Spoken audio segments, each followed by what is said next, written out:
Hey guys, today we're going to be doing something a little bit different today. Today I'm going to be doing an anime episode review. This is going to be on Oshi no Ko episode 6, and the reason I'm starting to do this is, one, I think I've figured out a format that will work with this, where I can make these without having to dedicate an entire day to editing and finding images, but also, I really just want to talk about this episode because this episode was so freaking good. Alright, as always, if you like the video, like, comment, subscribe, especially comment, because I like to discuss with you guys, and if you guys have any interesting thoughts, please leave in the comments below, because I would love to hear it. Anyways, we are going to start here. So, this episode, the main focus of this episode is... Hold on, let me move my head a little bit. It's this girl, here, Akane. Alright, this girl is named Akane, and this one is named... Hold up, what is that name? Yuki. This girl is named Yuki. So this episode mainly focuses on Akane, and it's in relationship to this character, Yuki. So at the beginning of the episode, we see Yuki kind of putting on a real show for this reality dating show, you know, because people want to see drama, they want to see people, like, in emotionally compromising states, or emotionally vulnerable, and stuff like that. And Yuki here is emphasizing the pressures that have come onto her as of late because she's been recording the show, and that have made her want to quit. And she is really playing it up for the drama, and one of her co-stars, this guy here, is reading up on that cue and kind of inserting himself in the situation, making it obvious that he kind of cares and is invested, which makes the audience invested, which is a good tactic for a show like this. And as you can see, she is clearly not as distraught about it as she was here, because she looks really down over here, like she's crying and everything. But, as you can see, she is right as rain. She is doing just fine. But we can see kind of more of the behind the scenes of the... You can see more of the behind the scenes, and we see Akane constantly taking notes over here. And we get to see kind of what her thought process is. Yeah, so here it says, "It's true I was sad after getting teased at school, and I also really have thought about quitting," but she also mentions that she's playing it up for the act, which is a good strategy to, you know, and keep your viewers invested, and to make yourself stand out on the show, which is smart.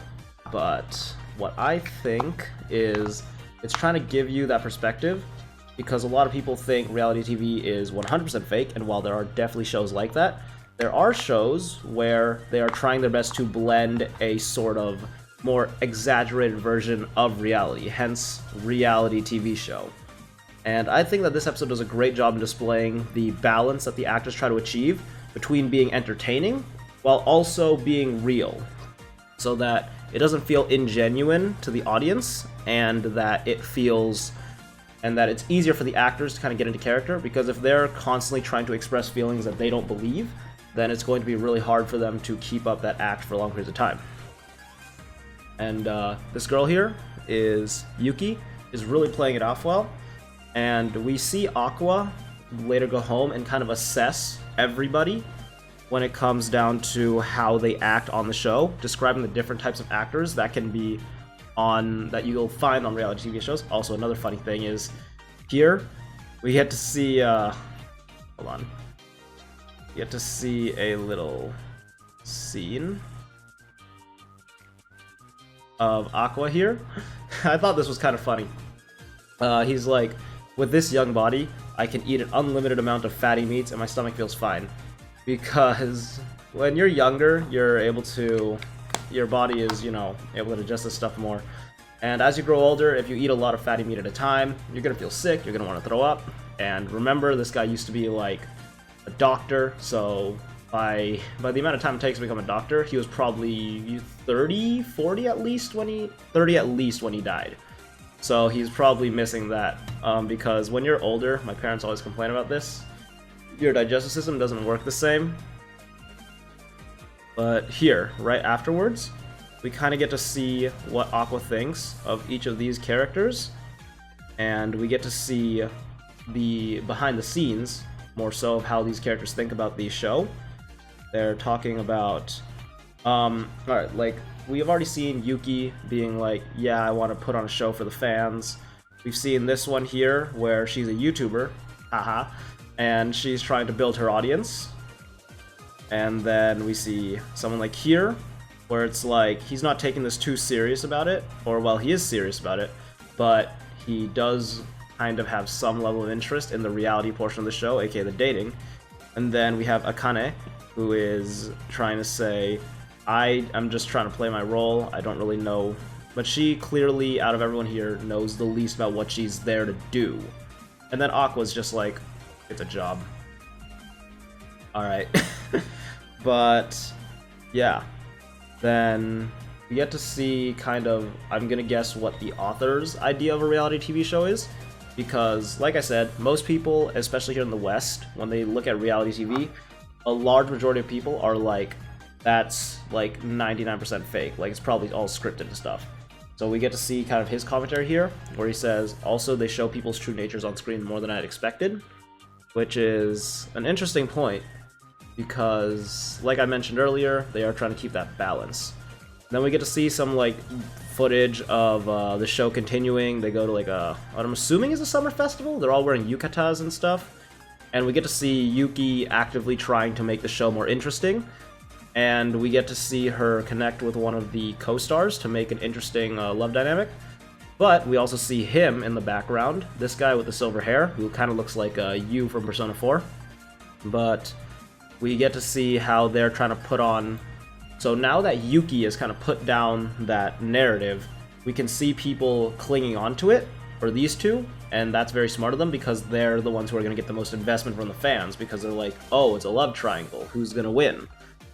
And then we get to see Aqua over here talk to the YouTuber lady, and the YouTuber lady kind of understands her place in this, where she is like the energetic, airheaded type of girl, where she is not really a strong contender as one of the love interests, but she is there to kind of ground the rest of the audience and make it feel more relatable as a YouTuber. And it helps her to do that because, generally speaking, YouTubers want to appear more grounded and more in reach of their audience, because if they feel really far away, they're going to feel like a traditional celebrity, which is not going to be good for their brand. Because, generally speaking, influencers are supposed to be like the common man of the entertainment industry. You know, you have your like celebrities, your Tom Cruises, your Leonardo DiCaprios, your Scarlett Johanssons. And then you have your YouTubers who are like the guy next door, your like friend, people you know, right? Which I think is a smart way to portray YouTubers here, because it is, in my opinion, as someone who's been watching YouTube for a long time and someone who's looking to kind of build a following on YouTube, it is something that you think about a lot, where you don't want to put yourself on airs around your audience. And then we get a little montage here, simply of Arima. Yeah, we're simply seeing a montage from Akane, where she is putting in a ton of work and exercise into her roles, into her working out, making sure she's fit for her roles and stuff. I'm assuming this is for a different role. She looks like she's fencing here, so it's probably for a different movie or something. And we get to see she overhears this conversation with her manager about, and her manager's getting chewed out, basically being like, she's not performing well, no one's paying attention to her, there's not really much of a reason for her to be there. And she is and we went through a lot of hoops to like get her. There were a lot of other options, and basically she's not performing as she should, right? Because she doesn't really know what she's doing here, because she's not very adept in these social situations, which is why we see her using that notebook all the time. What I like about Akane, we get to see in this episode how hard of a worker she is, because we get to pull back the curtains, you know? We get to like see all the struggles that she's gone through, but to the general public, she just seems like, because the general public, most actors, you don't really see the amount of work they put in, and even when you do see it, it looks staged. Like, let's take Tom Holland, for example. Tom Holland is like an actual legitimate athlete. Like, I've watched a bunch of his workout videos, but a lot of people say, oh, he's just doing those workouts for the cameras, yada yada yada. A lot of people have this idea that actors are very just naturally talented and don't put that much effort in, even though a lot of them do put a lot of work into the gym and into their classes to make sure that they're able to perform to perfection as much as they can. and it's really accurate here to see how Akane is being treated, as we'll see in a second. But for right now, we're just going to keep moving past here, and she feels really bad for the manager, and we see that she really wants to do something to stand out, to kind of repay his faith in her. Alright, yeah, something like this, see? People these days want to see something more extreme. So this is the point where we see Akane trying to force that part of her out, even though she's not good at it. And everyone can tell that. And, okay, just to break up the, depressing side of things, we've got Aqua and Kana. Ruby and Kana. I really like their dynamic, though. I think they're very fun together. These two are very good opposites. We have like Ruby, the one who's like super idealistic about the entertainment industry. Then we have Kana, who's been in the industry since she was a kid. So she understands how a lot of the marketing works, and we see that Ruby here is about to tweet about how bad a drink is. And Kana stops her, because basically that means that if she does that, every single person that a couple people in the company could see it and could ruin their chances of potentially working with them, which makes sense. You don't want to burn bridges for no reason, right? Like, even if it's like Raid Shadow Legends. Raid Shadow Legends is actually a great company in my opinion, because I think what they do is great, as in they're giving YouTubers a lot of opportunities to get sponsorships, which help them out, especially when they need ad revenue or stuff. So Raid Shadow Legends is a great example of a company that invests in YouTubers, and you don't want to really cut ties with them, because they could be a great, even though you have to like chill for the game, it could be a great source of like reliable income if you need them. Yeah, and she's also talking about how idols like to ego surf. Oh, and poor Ruby here, she is just getting absolutely exposed. Man, no, that is embarrassing. Oh, yeah, no, oh my gosh. Dude, if someone caught me doing this, I would be so embarrassed. She's looking up if people are calling her cute on the internet. Oh my gosh. And I like how up here you can see Pion, which is the guy they were working out with last episode, Mem, which is the YouTuber, and Akane, which is another girl, which is the girl on the show, obviously. But man, I feel so bad for Ruby here. She is just getting absolutely exposed by Kana. That is sad. Yeah, and Kana goes off basically like, yes, online ad spending is caught up with offline spending, and it's said to be a 2 trillion yen market. Yeah, that's true. Online advertising has become, by and large, one of the most effective ways to advertise a product or a service. But anyways, let's move back. And basically, how you market yourself online is an important part of how they see you. And as someone in showbiz, you are the content. There is nothing else. And then we see Akane here. She is currently also doing some surfing on the Twitter. Check out what people are saying. And this is actually a smart way to gauge your performance on anything. It's just to see audience reaction. One reason why I like to see you guys comment so much is because since I'm so new to this, I want to improve and find like what style works best for me and what my audience wants. And one way to do that is comments, and even negative comments are very, very helpful on all the videos that I do, because it tells me what I should do, unless, of course, you know, it's just someone telling me, go die, then I'm like, well, that doesn't help me. You're getting blocked, sir. Anyways, as you can see here, there's a bunch of people who are like, Akane, she have no presence, and I mean, that's kind of true. She's just kind of been in the background this entire time. I also found this part a little funny over here. Also, look at this. Hold on. I don't know if is this just an animation error? Because look at, this is like the band guy. Look at how short he is compared to Mem. Like, look at Aqua here. Even relative in the shot, Aqua is like towering over Mem. And this guy is like this guy looks like he's like 4'10". That's a kind of funny. Yeah, no. See here, hold up. Here, he's like 2-3 inches shorter than Mem. And then in this scene, he's like a full head taller than her. And he's not even like bending his knees in this one. That's actually kind of funny. Yeah, no wait, hold on. Okay, I'm confused. What happened here? Yeah, look at him. He's normal here. Alright, and then here. Look, normal. What the heck happened, dude? His spine just compressed in those few seconds. But yeah, we get to learn here that Mem used to be a TikToker, which is cool. But TikTok at this time didn't do ads and didn't pay their creators, so they moved to YouTube, where they can get more followers and they can do long-form content and they can make money off of it long-term. And it's definitely a good idea to take advantage of the fact that you are in a cast like this. I've seen a lot of like YouTube shorts from people who are on production sets, who are doing behind-the-scenes kind of filming on their personal accounts, and those usually get really popular. So that's a good way to kind of increase your relatability and stuff. Yeah, I definitely think Mem here is a very smart online influencer. And we get to see here that Akane is now trying to pursue this guy because he is currently the center of attention in terms of the males, since he and Yuki's relationship are seen as kind of like the main pairing in this one. So Akane is trying to kind of play a bad girl, trying to steal him away, even though she doesn't really know anything about how to play that character. And we can still see here that people do not like Akane. They are still telling her that she is annoying, or she is just kind of interfering with the relationship that they want to see. Stuff like that, you know?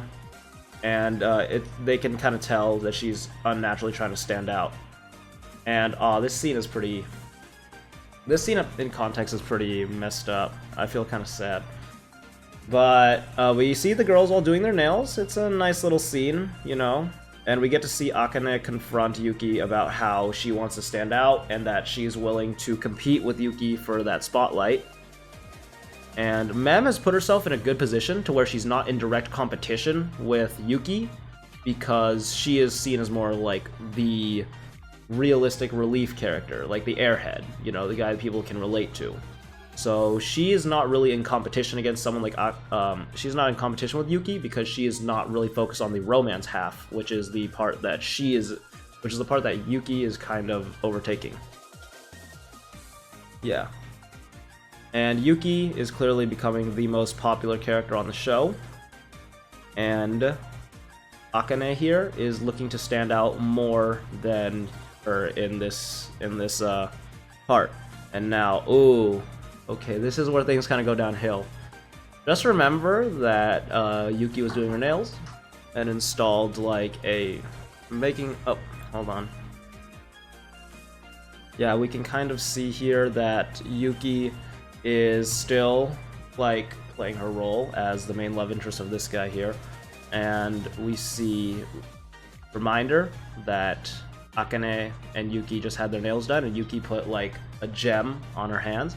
I'll be honest, I do not understand acrylic nails. That looks really annoying to deal with.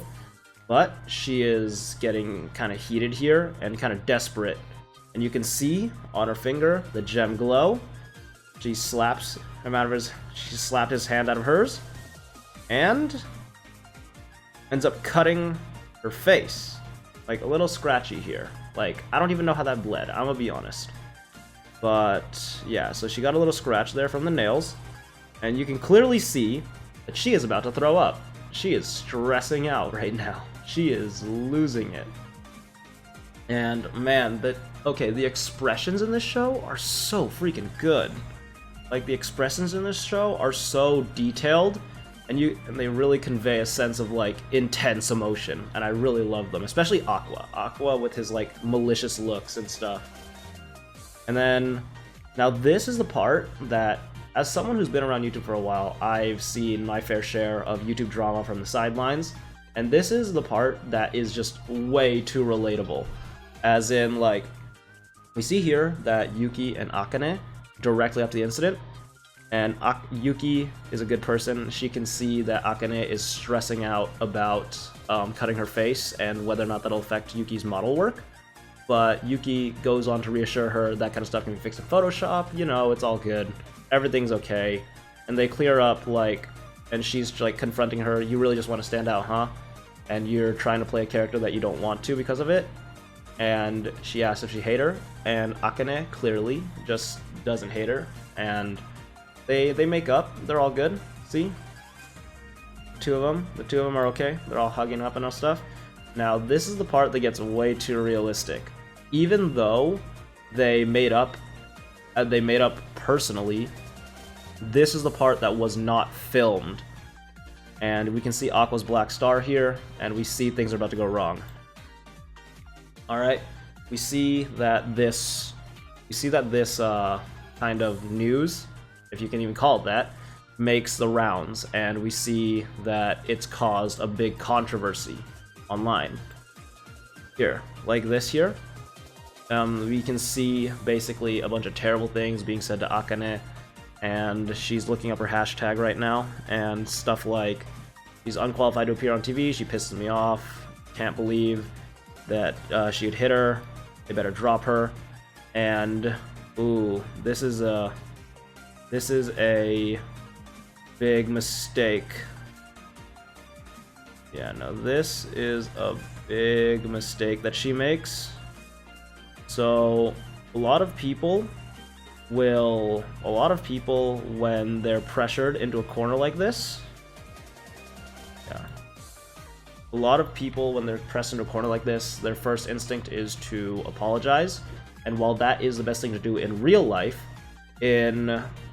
on the online space, people see that as an admission that they did something wrong, and they're going to push aside your apology, and then they're going to heat you up because you basically just admitted, I'm guilty. So it doesn't matter that you apologized, all that matters is that they now believe that you're in the wrong, and that they are going to justify kind of attacking you because of that. And we can see Mem here as well. You see Mem earlier? Yeah, Mem here is kind of saying the same thing I did. Apologizing is seen as a reasonable thing to do by Japanese people, and most people in general, but Mem knows what is up with the online sphere. So she says apologizing means you admit you did something bad, which is exactly what happened here. It is the worst tactic for combating online criticism. The best thing to do, really, is to take a stance as best you can, and you're gonna stop getting attacked because the people who, if you take your stance on it, the people who are attacking you a lot of the time will see you took your stance on it, you're already confirmed about it, they're gonna say bad things, people are still gonna say bad things, but it's not gonna be nearly as bad, it's not gonna kind of add that fuel to the fire as much.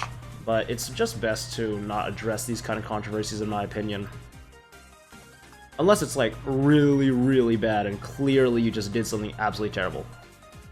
Yeah, and we see here that Akane can't get off the phone. She's struggling to eat, she's forgetting to eat, she's getting bullied she's overhearing people in the bathroom talking bad about her. She's so stressed out about it that she starts throwing up. And we can see her, she's not touching any of her food, she's underfeeding herself. And she's going onto other websites now to see what people think of her. And now it's even extending to her family and people that she loves. Like here, scum like her are the product of a mother who didn't raise them right. It's a vicious cycle. And man, the audacity has got to put LOL at the end. Like, I've criticized people in YouTube comments before, but I've never made an accusation like this and ended it off with LOL. Are you kidding me? Yeah, but yeah, basically her agency tells her, don't say anything unless we kind of get a team to approve it first. And we see the mental stress that this is taking on her. And we see her backstory where she's working super hard to do theater and acting. She's working hard on her fitness, on her work, and her skills. And we see her and how she struggles to balance her life with acting. And a lot of students in her school are even using this as a chance to say, I never liked her, she always acted like stuck up. I'm gonna be honest, people like that are the worst. I try to do my best to disassociate myself with people who say stuff like that. Honestly, it is really annoying. Yeah, but yeah, no, we see her in a dark room looking at a bunch of stuff. And the rest of the cast of the show is even trying to comfort her, you know? They're trying to help her out, tell her to eat something. And there's even stuff like this. Okay, like this kind of stuff here. I was in the same class as Akane in middle school. Everyone hated that girl, even though she didn't land many jobs. She would bring up some practice and photo shoot and leave school early. She was definitely using an excuse to cut class. The word is that she's a nymph. Yeah, that. And I'm gonna move away from that frame. And yeah, we just get to see a bunch of these terrible rumors being spread by her, now by people who know her personally, who are using this as an opportunity to gain some level of exposure themselves by saying something that they heard at school, and it's just terrible. And there's a lot of people here just being absolutely terrible to her on the internet. And we see here that her castmates, who are all like completely chill about the situation, they're like, it's all good. No one's mad at her who knows her. And everyone is telling her to eat properly, that they're worried about her. That she's gonna go pick up some food. And clearly this is taking a heavy mental toll on her. And we see it drive her to the edge of this railing. And god damn, dude, this frame, man, when they showed this frame of her in reality versus how she felt getting onto that rail, was what I like about this.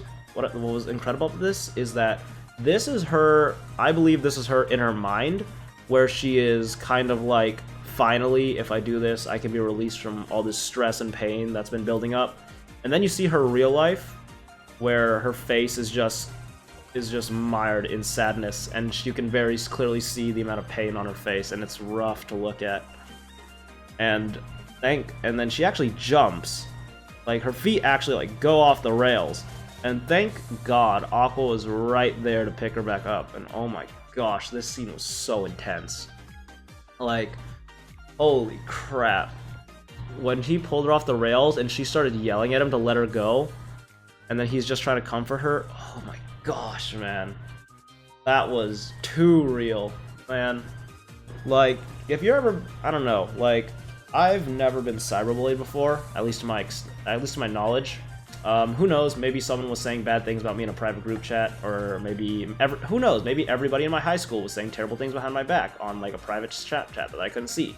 Who knows, but I've never really been cyberbullied before, luckily. And, man, I personally don't understand the pain of being cyberbullied, but the pain I see it inflict on other people is pretty intense, and I can see that is a very real problem that a lot of people have. It may not be my problem, but I can see a lot of other people suffering from it. But oh my gosh, this episode got way too real in a lot of ways. I thought it was absolutely... Oh, hold up. Okay, that was my ringtone, sorry about that. But I thought that this episode was incredible in terms of showing like a really dark part of the entertainment industry, especially with things like reality TV where people are trying to play their own characters. We see them relate this character to who Akane is in reality and saying terrible things about her. And we see that when they're disassociating her as a character, they're just unafraid to say these terrible things and tell her to do these terrible things. And I think that there's a lot of people out there who could probably relate to that, and I really hope that they're in a better place, and if something like that were to ever happen, that they're able to find help outside of the afterlife. Anyways, as always, if you like the video, like, comment, subscribe. I thought that this was a really fun video to do. I just wanted to share my thoughts, and it was pretty easy to record as well. So who knows, I'll probably do more of these in the future. Anyways, as always, if you like the video, like, comment, subscribe. Wait, did I already say that? Huh. Oopsie. Especially comment. I really want to hear your thoughts about this episode because I thought it was absolutely incredible. So, as always, I will see you later. Take care, guys. If you really need someone to talk to, find someone to talk to, or if you don't think you can, there's always another option.